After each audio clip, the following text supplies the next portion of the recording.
सरकार की। लेकिन हम देख रहे हैं अरब के सारे जो विकास के दावे हैं बिल्कुल झूठे हैं कि लघु उद्योग बंद हो गए हैं, छोटे उद्योग बंद हो गए हैं। जो कांग्रेस पार्टी राहुल गांधी, कांग्रेस पार्टी ने देश में भ्रष्टाचार को परिभाषित किया। जिस कांग्रेस पार्टी को लगा कि राहुल गांधी राजनीतिक स्तर पर बेकार साबित हो रहे हैं। राहुल गांधी तो मुकाबला कर ही रहे हैं नरेंद्र मोदी का। कहाँ मुकाबला कर रहे हैं? मुकाबला राहुल गांधी ने तो इनको हरा दिया है। नरेंद्र मोदी से मुकाबला छोड़िए, राहुल गांधी में दम है। कि जब भ्रष्टाचार के खिलाफ लड़ाई लड़ने का सवाल आता है तो ऐसा लगता है कि बीजेपी उतनी ताकत से नहीं लड़ती। ये कहना कि बीजेपी ने भ्रष्टाचार के खिलाफ आवाज नहीं उठाई सरासर गलत है। लेकिन इसका जवाब मुझे आज तक नहीं मिला। अगर भ्रष्टाचार के खिलाफ बीजेपी लड़ती है तो येदियुरप्पा को पार्टी में वापस क्यों लिया? तब मैंने कांग्रेस की एक नीति देखी है कि जब तक आप हमारे साथ हैं तब तक आप साफ हैं। अगर आप बीजेपी के साथ जाते हैं तब आप भ्रष्ट हैं, तब आप में कोई कमी है। लेकिन बीजेपी भी तो गंगोत्री नहीं है ना, इसमें आकर के आदमी शुद्ध हो जाए। म्यूजिक बिल्कुल सही।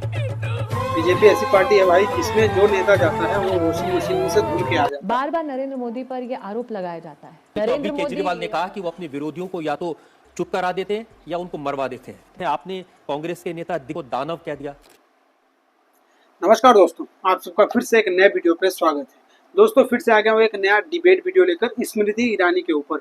इस वीडियो में आप लोग देखिए किस तरीके से रजत शर्मा के कटघरे में बैठे स्मृति ईरानी लोगों को उनके सवालों का जवाब दे रही हैं। जिस तरीके से एक लड़की ने सवाल किया कि आप बीजेपी में क्यों आई, तो स्मृति ईरानी उस पर जवाब देती हैं कि बीजेपी एक ऐसी पार्टी है जहां पर सबको मौका मिलता है।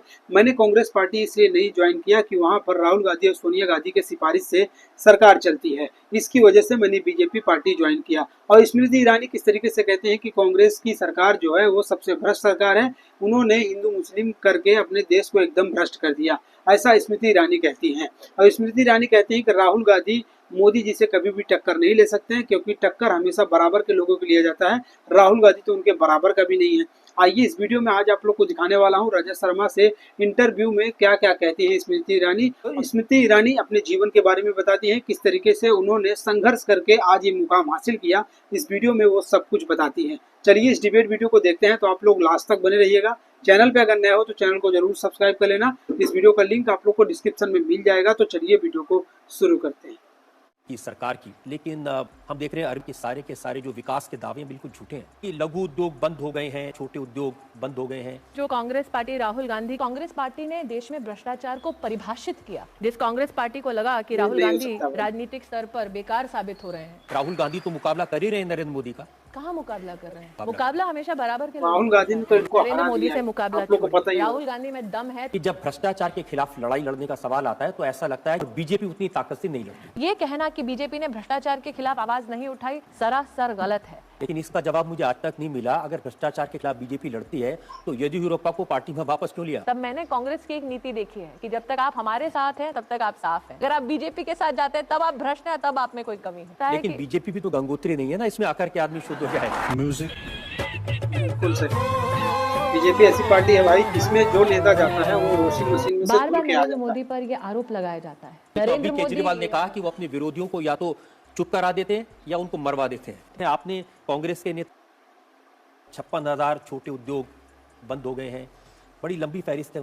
न सिर्फ आर्थिक विकास हुआ है बल्कि समाज में भी हर वर्ग का विकास करने में नरेंद्र भाई सक्षम रहे हैं। जो कांग्रेस पार्टी राहुल गांधी के माध्यम से क्यों भ्रष्टाचार के खिलाफ है, एक प्रश्न की जनता और खासकर आज जो नौजवान यहाँ बैठे हैं वो बार बार अरविंद थे, जिसका जवाब आज तक न जनता को मिला, हमें तो बिल्कुल ही मिलने की अपेक्षा नहीं है। वो ये है कि जिस कांग्रेस पार्टी ने देश में भ्रष्टाचार को परिभाषित किया। बोलने दे, तकलीफ हुआ है बेचारे को, बोल बोल।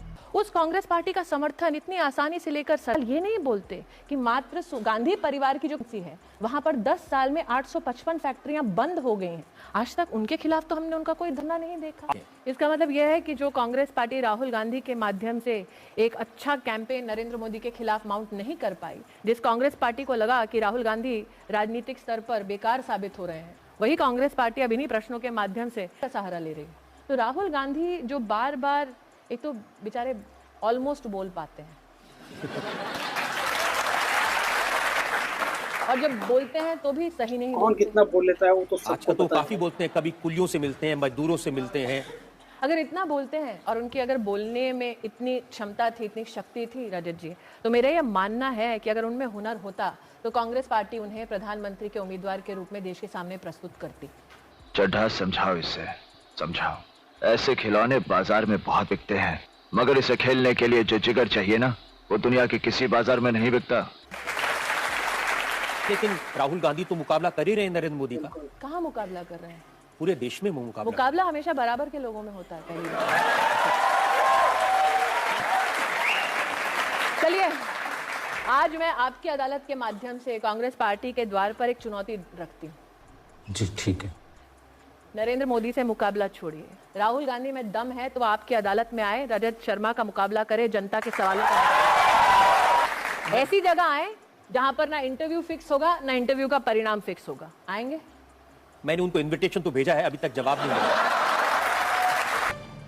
जब पैदा हुई तब माता पिता के पास सर पर छत नहीं थी, और जब रहने की जगह मिली तो मुनीरका में एक तबेले के ऊपर, भैंस के तबेले के ऊपर जगह मिली।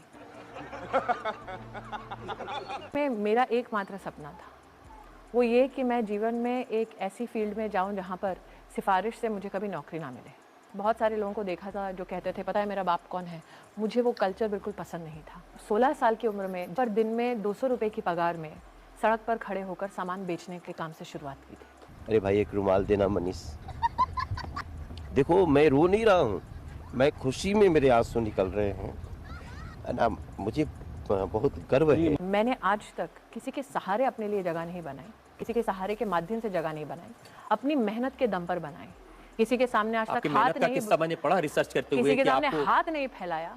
कोई उंगली उठाकर ये नहीं कह सकता कि स्मृति ईरानी को बनाने में हमारा बहुत बड़ा हाथ है। जनता को आप मूर्ख समझना बंद कर दीजिए।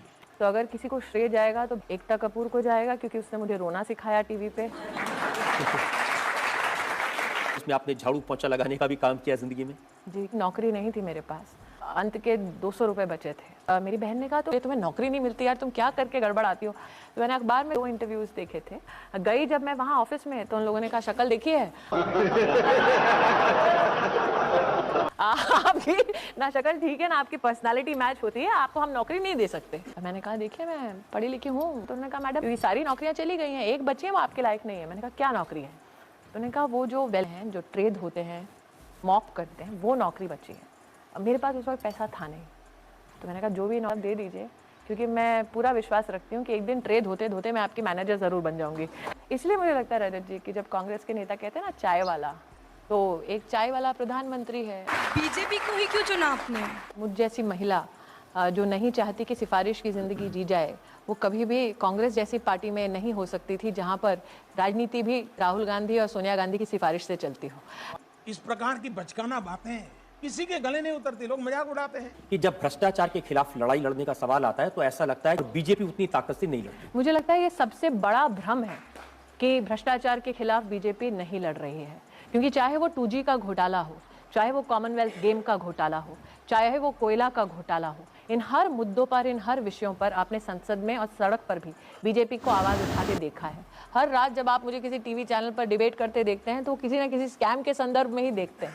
तो ये कहना कि बीजेपी ने भ्रष्टाचार के खिलाफ आवाज़ नहीं उठाई सरासर गलत है। लेकिन इसका जवाब मुझे आज तक नहीं मिला। अगर भ्रष्टाचार के खिलाफ बीजेपी लड़ती है तो येदियुरप्पा को पार्टी में वापस क्यों लिया?